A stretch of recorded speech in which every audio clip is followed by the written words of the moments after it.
بسم اللہ الرحمن الرحیم الحمد للہ رب العالمین والصلاة والسلام علی اشرف الانبیاء والمرسلین۔ اصول شاشی کے اسباق کا سلسلہ ہمارا جاری و ساری تھا اور ہم اجماع کا بیان پڑھ رہے تھے۔ گزشتہ سبق کے اندر ہم نے ایک بات پڑھی تھی کہ محل کا شبہہ یہ ظن کے شبہے سے قوی ہیں۔ تو آسان الفاظ میں اس کو آپ یوں سمجھیں کہ ایک حدیث پاک ہے یا قرآن پاک ہے، کسی آیت کے اندر وہاں پر کوئی شبہہ موجود ہے تو اس کو کہیں گے کہ یہ شبہہ بالمحل ہے، اور اگر اس چیز کے متعلق اگر ظن کے اندر، گمان کے اندر، ذہن کے اندر کوئی شبہہ پیدا ہوتا ہے تو اس کو کہیں گے کہ یہ ظن کے اندر شبہہ ہے۔ تو اگر ظن کے اندر شبہہ ہوتا ہے تو اس کا کوئی اعتبار نہیں ہوگا محل کے شبہے کے اعتبار سے، محل کے شبہے کو ہی ہم ترجیح دیں گے اور ظن کے شبہے کو ہم ترک کر دیں گے۔ ٹھیک ہے، تو اس کے متعلق ہم نے وہ والد والی مثال پڑھی تھی۔ اس کے بعد کہتے ہیں ولو وطئ الابن جاریۃ ابیہ یعتبر ظنہ فی الحل والحرمۃ، اگر بیٹا اپنے باپ کی غلام سے وطی کرتا ہے، ولو وطئ الابن جاریۃ ابیہ، اگر بیٹا اپنے والد کی غلام سے جو ہے وہ وطی کرتا ہے تو یعتبر ظنہ، تو اس کے ظن کا اعتبار کیا جائے گا، یعنی اس کے وطی کرنے والے کے ظن کا اعتبار کیا جائے گا فی الحل والحرمۃ، حلال ہونے میں اور حرام ہونے میں۔ اگر بیٹا وطی کرتا ہے تو اب اس میں حلال اور حرام میں اس کے بیٹے کے گمان کا اعتبار کیا جائے گا۔ اگر بیٹا کہے کہ میں اس کو حلال سمجھ کر وطی کر رہا تھا کہ یہ مجھ پر حلال ہے تو پھر اس پر حد نہیں لگے گی، اور اگر وہ یہ کہے کہ میں یہ گمان کرتا تھا کہ یہ مجھ پر حرام ہے، حرام ہونے کے باوجود میں نے اس سے جمع کیا ہے، وطی کیے، تو اب اس پر حد لگائی جائے گی، کیونکہ حرام جان کر اس کو معلوم بھی تھا پھر بھی وطی کر رہا ہے تو اب اس پر حد لگائی جائے گی۔ ٹھیک ہے، تو کہتے ہیں حتی لو قال ظننت انہا علی حرام، اگر وہ کہے کہ میں یہ گمان کرتا تھا کہ وہ عورت مجھ پر حرام ہے، تو یجب الحد، تو اس پر حد لگانا یہ واجب ہے، اس کو حد لگائی جائے گی زنا کی۔ ولو قال ظننت انہا علی حلال، اور اگر وہ یہ کہتا ہے کہ میں یہ گمان کرتا تھا، میں یہ سمجھتا تھا کہ یہ مجھ پر حلال ہے، کیونکہ جو باپ کا مال ہوتا ہے وہ بیٹے کا مال ہوتا ہے، وہ اپنے گمان میں یہ سمجھ رہا تھا، حالانکہ ایسا نہیں ہوتا۔ باپ کی وراثت میں جو مال آئے تو وہ بیٹے کا ہوتا ہے۔ بہرحال اگر حلال سمجھ کر وہ کرتا ہے تو لا یجب الحد، اس پر حد نہیں ہوگا، کیونکہ اس کے اندر اس کا شبہہ مانا جائے گا۔ کیوں؟ اب وہاں پر تو ظن کا اعتبار نہیں ہو رہا تھا، باپ اگر بیٹے کی ملکیت میں کر رہا تھا اور بیٹا اگر باپ کی ملکیت سمجھ کر اس کے ساتھ زنا وطی کرتا ہے تو اب اس میں ظن کا اعتبار ہے، وہاں پر ظن کا اعتبار نہیں، تو اس کی وجہ بیان کر رہے ہیں، کہتے ہیں لِأَنَّ شُبْهَةَ الْمِلْكِ فِي مَالِ الْأَبِّ لَمْ يَثْبُتْ لَهُ بِالنَّصِّ، کیونکہ ملک کا شبہ، ٹھیک ہے، یہ تیسری بات آ گئی ہے، ایک محل کا شبہ ہے، دوسرا ظن کا شبہ ہے، تیسرا ہے ملک کا شبہ۔ تو کہتے ہیں والد کے، باپ کے مال میں ملک کا شبہ یہ بیٹے کے لیے نص سے ثابت نہیں ہے، لم یثبت لہ بالنص، باپ کے مال میں ملک کا شبہ نص سے ثابت نہیں ہے، کہ کسی آیت، کسی حدیث کے اندر یہ بیان نہیں ہے کہ جو باپ ہوتا ہے اس باپ کا مال بیٹے کا مال ہوتا ہے۔ ٹھیک ہے، یہ کسی بھی حدیث، کسی بھی آیت کے اندر نہیں ہے، یعنی ملک کا شبہ کسی نص کے اندر بیان نہیں ہے بیٹے کے لیے، تو اب اس کی رائے کا، اس کے گمان کا اعتبار کیا جائے گا، فَاعْتُبِرَ رَعْيُهُ، تو اس بیٹے کی رائے کا، اس بیٹے کے گمان کا اعتبار کیا جائے گا۔ وَلَا يَثْبُتُ نَسَبُ الْوَلَدِ، اور بیٹے کا نسب یعنی اولاد کا نسب اس سے ثابت نہیں ہوگا، یعنی وطی کرنے والے بیٹے سے، بیٹے کا نسب اس بچے سے ثابت نہیں ہوگا کہ اگر اس نے وطی کی ہے باپ کی غلام عورت سے، تو اب اس سے اگر بیٹا پیدا ہو جاتا ہے، تو بیٹا اگر پیدا ہو گیا تو اب وہ بیٹا کہلائے گا باپ کا، بیٹے کا نہیں کہلائے گا کہ جس نے وطی کی تھی، کیونکہ اس سے ثابت نہیں ہوگی، اس کا نسب ثابت نہیں ہوگا۔ وَإِنِ ادَّعَاهُ اگرچہ وہ اس کا دعویٰ کرے، اگرچہ بیٹا اس بیٹے کے یعنی بچے کے نسب کا دعویٰ کریں، پھر بھی وہ نسب ثابت نہیں ہوگا۔ ٹھیک ہے، یہ سمجھ آ گیا؟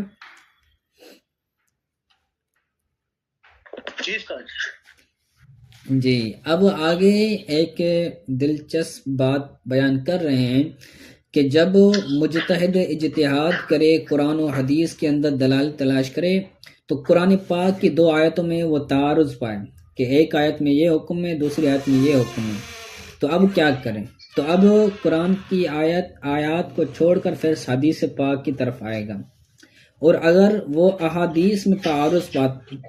جو ہے وہ پاتا ہے کہ ایک حدیث کے اندر ایک حکم ہے، دوسری حدیث کے اندر دوسرا حکم ہے، تو اب دونوں حدیثوں کو چھوڑ کر اجماع کی طرف یا پھر قیاس کی طرف آئے گا۔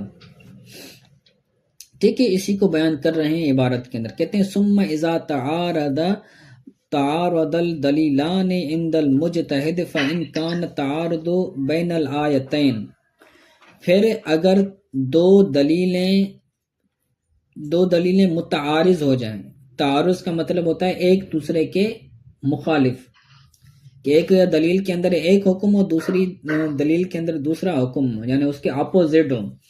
تو کہتے ہیں جب دو دلیلیں متعارض ہو مجتہد کے پاس، تو اگر وہ تعارض دو آیتوں کے درمیان، فإن كان تعارض بین الآیتین، اگر دو آیتوں کے درمیان تعارض ہو تو یمیل الی السنت، وہ مجتہد حدیث کی طرف رجوع کرے گا، یعنی مائل ہوگا، رجوع کرے گا۔ دو آیتوں میں تعارض ہوتا ہے تو سنت کی طرف، حدیث کی طرف آئے گا۔ وَإِن كَانَ بَيْنَ سُنَّتَيْن، اگر وہ تعارض دو سنتوں کے درمیان ہوتا ہے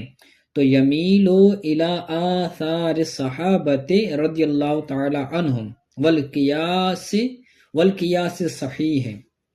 اور اگر دو سنتوں، دو حدیثوں کے درمیان تعارض ہو تو مجتہد آثار صحابہ کرام اور صحیح قیاس کی طرف مائل ہوگا۔ آثار صحابہ سے کیا مراد ہے؟ یعنی صحابہ اکرام کے اقوال، کہ فلاں صحابی نے یہ فرمایا، فلاں صحابی کا یہ قول ہے، تو آثار صحابہ کی طرف مائل ہوگا، یا پھر جو صحیح قیاس ہے اس کی طرف مائل ہوگا۔ ٹھیک ہے، اب بچا قیاس۔ اب اگر قیاس کے اندر تعارض ہو جائے تو پھر کیا کریں گے؟ کہتے ہیں ثم اذا تعارض القیاسان عند المجتہد یتحری ویعمل باحدہما، تو وہ اگر تعارض دو قیاسوں میں ہو جائیں، مجتہد کے پاس اگر دو قیاسوں میں تعارض ہو جائیں تو ان میں سے کوئی قوی کوئی ضعیف نہ ہو، تو کیا کرے گا؟ یتحری، مجتہد تحری کرے گا، یعنی غور و فکر کرے گا، غور و وچار کرے گا۔ ٹھیک ہے، وَيَعْمَلُ بِأَحَدِهِمَا، دو قیاسوں میں سے کسی ایک قیاس پر عمل کرے گا، جو اس کو صحیح سمجھ آئے تو اس پر عمل کرے گا، اور جس کو وہ ترک کرنا چاہے تو اس کو ترک کر دے گا۔ کیوں اب دو قیاسوں کے اندر تحریک کیوں کرے گا؟ کہتے ہیں لِأَنَّهُ لَيْسَ دُونَ الْقِيَاسِ دَلِيلٌ شَرْعِيٌّ یُسَارُ إِلَيْهِ، کیونکہ قیاس سے کم کوئی شرعی دلیل نہیں، قیاس سے کم کوئی شرعی دلیل نہیں جس کی طرف پھرا جائے۔ ہم قرآن کو جو ہے وہ قرآن کے تعارض سے ہم حدیث کی طرف آ رہے تھے، کیونکہ قرآن کے بعد حدیث موجود ہے اور حدیث کے اندر تعارض تھا، تو پھر آثار صحابہ اور قیاس کی طرف آ رہے تھے۔ اب آخری جو اسٹیج ہے وہ ہے قیاس۔ اب اگر قیاس کے اندر ہی تعارض ہو جاتا ہے تو قیاس سے کم مرتبے میں مقام میں کوئی دلیل ہے ہی نہیں، 4 دلیل ہیں یہ، تو اب اجماع بھی نہیں ہوگا، کیونکہ اجماع کا جو تعلق ہے وہ مجتہدین سے اور صحابہ کرام سے ہے، ٹھیک ہے، تو وہ اس کا مرتبہ قیاس سے اوپر ہے، تیسرے نمبر پر اجماع ہے، چوتھے نمبر پر قیاس ہے، اور قیاس سے کم کوئی دلیل ہے ہی نہیں، تو کیا کرے گا مجتہد؟ تحری کرے گا، غور و فکر کرے گا، جو اس کو صحیح نظر آئے اس پر عمل کرے گا، اور جو اس کو نہ آئے اس کو چھوڑ دے گا،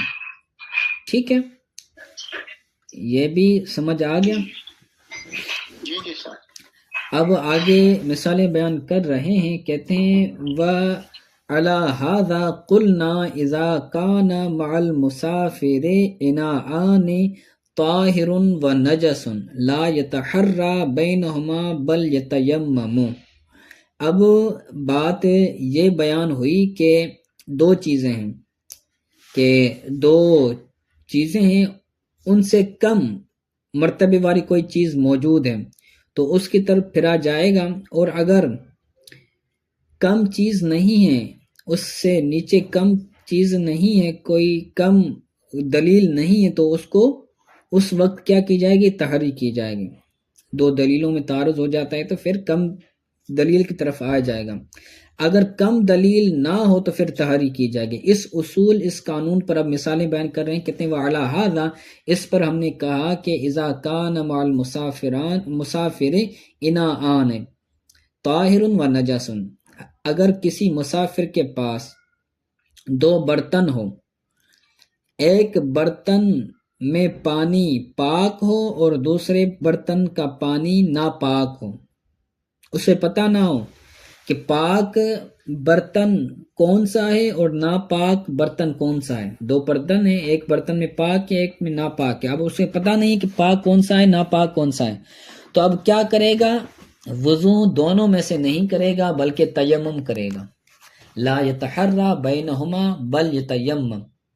ان دونوں میں تحری نہیں کرے گا، غور و فکر نہیں کرے گا کہ غور و ذہن سے دیکھے کہ اس کا دونوں میں سے کسی ایک کی طرف اس کا ذہن جو ہے وہ ٹکے پھر اس سے وضو کرے، نہیں، بلکہ وہ دونوں کو چھوڑ دے گا اور تیمم کرے گا، لا یتحرى بینہما، ان دونوں کے درمیان تحری غور و فکر نہیں کرے گا، بل یتیمم، بلکہ تیمم کرے گا۔ کیوں؟ کیونکہ جو وضو ہے، وضو کا نائب موجود ہے، وضو کا نائب کیا ہے؟ تیمم، کہ اگر کوئی بندہ وضو کرنے پر قادر نہیں ہے، غسل کرنے پر قادر نہیں تو وہ تیمم کرے گا، تو اس کا نائب موجود ہے۔ وَلَوْ كَانَ مَعَهُ ثَوْبَانِ، اب دوسری مثال بیان کرتے ہیں، وَلَوْ كَانَ مَعَهُ ثَوْبَانِ طَاهِرٌ وَنَجَسٌ لَا يَتَحَرَّى بَيْنَهُمَا، اور اگر کوئی مسافر دو کپڑے پاتا ہے، اگر مسافر کے پاس دو کپڑے ہوں، طاہر و نجس، ایک پاک ہے اور ایک ناپاک ہے، اور اس کو پتہ نہیں کہ پاک کون سا ہے ناپاک کون سا ہے، تو کیا کرے گا؟ یتحرى، تحری کرے گا، یتحرى بینہما، ان دونوں کپڑوں کے درمیان کیا کرے گا؟ تحری کرے گا، غور و فکر کرے گا۔ کیوں؟ اس کی معنی بیان کر رہے ہیں، پچھلے مثال کی اور دوسرے مثال کی دونوں کی معنی بیان کریں، کہتے ہیں لِأَنَّ لِلْمَاءِ بدلاً وَهُوَ التُّرَابُ، کیونکہ پانی کا بدل ہے، پانی کا بدل، پانی کا نائب موجود ہے، وہ کیا ہے؟ وَهُوَ التُّرَابُ، وہ مٹی ہے۔ وَلَيْسَ لِلثَّوْبِ بَدَلٌ يُسَارُ إِلَيْهِ، اور کپڑے کا کوئی بدل نہیں ہے، کپڑے کا کوئی نائب نہیں ہے کہ جس کی طرف پھرا جائے، تو لہذا اگر کوئی دلیل نہ ہو، کوئی کپڑا نہ ہو، یعنی کوئی دلیل نہ ہو تو کیا کی جائے گی؟ تحری کی جائے گی، اور اگر کوئی دلیل ہے اس سے کم تو اس کے نائب کی طرف، اس کے قائم مقام کی طرف پھرا جائے گا۔ جس کا جی اگر پانی پینا ہو ان دو برتنوں میں جو پیچھے گزرا ہے تو اس میں تحری کر سکتا ہے یا نہیں؟ تحری کے لیے پینے کا پانی، تو پینے کے پانی کے اندر یہ رکھا جائے گا کہ اگر وہ لاسٹ اسٹیج پر ہے، کہ اگر وہ پانی پہلے تو یہ دیکھا جائے کہ اگر اس کے پانی پر قدرت حاصل ہے دوسرے پانی پر، جیسے جو ہے وہ جو نماز ہوتی ہے، نماز کا وقت قلیل ہوتا ہے، اور اگر اس کو پیاس لگتی ہے تو پیاس وہ ایک لمبے عرصے تک بندہ برداشت کر پاتا ہے، تو پیاس کے اندر ہاں برداشت کر لے تو کر لے، پھر اگر نہیں برداشت کر سکتا تو پھر جو ہے تحری کرے گا، پھر جو ہے وہ اس میں سے پانی پیے گا، کیونکہ اب پینے کے اعتبار سے کوئی اس کا بدل موجود نہیں ہے۔ جی تو اب اس کے بعد کہتے ہیں ٹھیک ہے، تو یہ اصول تھا، اور اصول کے تحت انہوں نے جو ہے وہ دو مثالیں بھی بیان کر دی۔ آگے کہتے ہیں فَثَبَتَ بِهَذَا أَنَّ الْعَمَلَ بِالرَّأْيِ إِنَّمَا يَكُونُ عِنْدَ انْعِدَامِ دَلِيلٍ سِوَاهُ شَرْعًا ثُمَّ إِذَا تَحَرَّى وَتَأَكَّدَ تحريه بالعمل لا ينتقد ذلك بمجرد التحری۔ اس سے ثابت ہوا کہ رائے پر عمل کرنا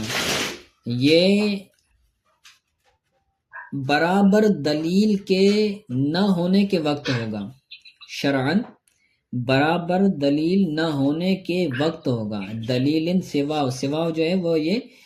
صفت ہے دلیل ان کی، اور دلیل موصوف ہے، سوان کی مطلب ہے برابر، ہم پلہ، انعدام کا مطلب ہے نہ ہونا، کہ ہم کا مطلب نہ ہونا، عدم سے منعدم ہونا، تو دو یعنی ہم پلہ دلیل برابر دلیل نہ ہونے کے وقت رائے پر عمل کیا جائے گا شرعاً، ثم اذا تحرى وتعقد بالعمل، پھر تحری کی جائے گی، پھر جو ہے وہ تحری کی جائے گی، اور اگر تحری عمل کے ساتھ مؤکد ہو جائے، تحری کرنا عمل کے ساتھ وہ مؤکد ہو جائے، تو اب جو عمل کے ساتھ تحری ہوئی ہے تو وہ ٹوٹے گی نہیں بمجرد تحری، یہ دوسری مجرد تحری کے ذریعے، دو کپڑے تھے، دو کپڑوں میں سے وہ تحری کرے گا، پھر اس کو جو کپڑا لگے کہ یہ کپڑا کیا ہے